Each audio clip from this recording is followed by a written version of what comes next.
Good morning. This is KELOLAND on the go with all you need to know in news and weather as you start your day. A Rapid City man is behind bars this morning after a crash in the central part of the city. Just before noon Monday, Rapid City police were called to the 500 block of St. Andrew Street for reports of a crash. Reports say a vehicle caused a motorcycle to crash before striking a home in the area. Witnesses say several people abandoned the vehicle. During the investigation, officers learned that the vehicle was stolen. They also identified the driver of the vehicle, 20-year-old Jade Fenhouse. He was arrested and is facing multiple charges, including theft of a motor vehicle and leaving the scene of an accident. A string of vandalisms at the city park in T has prompted the police department to post to Facebook looking for more information.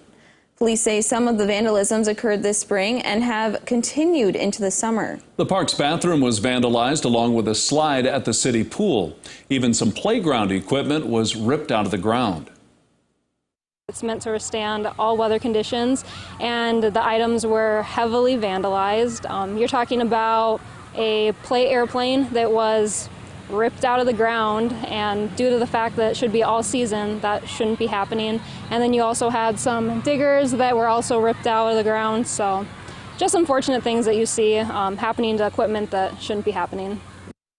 The play airplane was a memorial gift donated to the park by the chief of police's family in memory of their son. If you have any information about the vandalisms, you should call the T Police Department or message them on Facebook.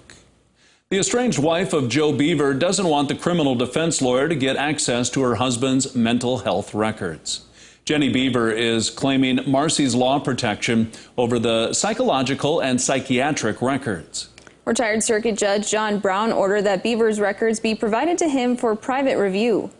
The judge will decide whether any of the information is relevant to the upcoming trial. Attorney General Jason Ravnsborg hit and killed Beaver on the shoulder of a Hyde County highway last year. But Ravnsborg is now claiming that Beaver may have been suicidal and thrown himself in front of his car.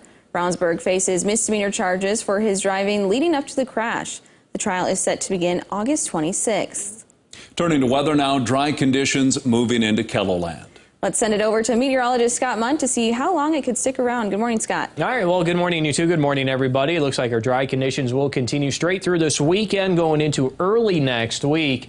And as we do check the outline, it looks like our next best chance for rain probably late next week, going into next weekend.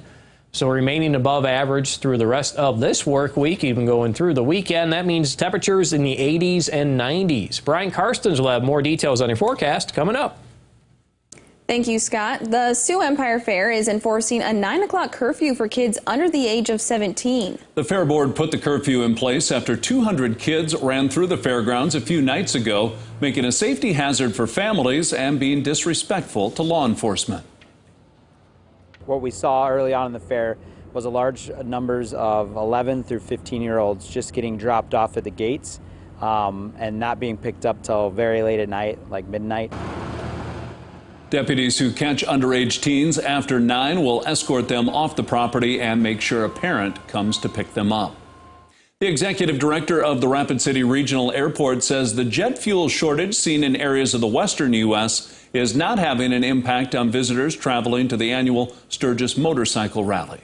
Patrick James says that although air traffic is up in Rapid City, the Western South Dakota Airport has not heard as many complaints regarding jet fuel as have been expressed in other airports further west. South Dakota Governor Kristi Noem issued an executive order on July 17th to address concerns about looming fuel shortages in the western part of the state. Let's look at some of our top stories. Now let's get one last look at your weather with meteorologist Brian Karstens. Brian? All right, weather patterns ahead. Well, in the short-term forecast, it looks like we're going to stay dry and also cooler tomorrow. A lot of 70s are going to come back into northeast South Dakota, around Watertown, Ortonville areas especially.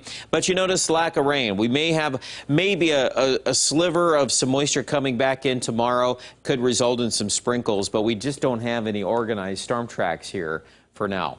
The pattern then into the weekend and next week, the first thing up will be a return to some more humidity, probably rain in parts of Kansas and Nebraska here kicking off the weekend. And then some of this heat tries to spill over. But the one takeaway I want to communicate to you is next week, we finally get a little better troughing in the Pacific Northwest. That combined with some increasing humidity levels here in the Midwest, and we're likely to start getting some more activity. Now, particulars on that, we're not ready to get into that. But the pattern as displayed here on the next map is the extended, the 7 to 14 day outlook. And you can see it's quite the opposite pattern from what we have on the front 7-day forecast, which you're about to see here as being mainly dry. So if we can start getting a little rain, that'll be pretty important, obviously. 87 today, Sioux Falls, 95 in Phillips. So here's the 7-day. For now, we're going to keep the rain chance below 20%. We'll keep reevaluating that, but we think highs will slip a little bit tomorrow, Friday and Saturday in the lower 80s. Aberdeen also in the low 80s with cooler weather just to your east. But next week, the tendency will be to tug the numbers back up, at least for a time there, about 92 on Sunday.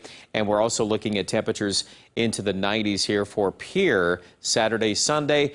And yeah, right now we are looking at more of this in the forecast going into Rapid City, 90-degree weather.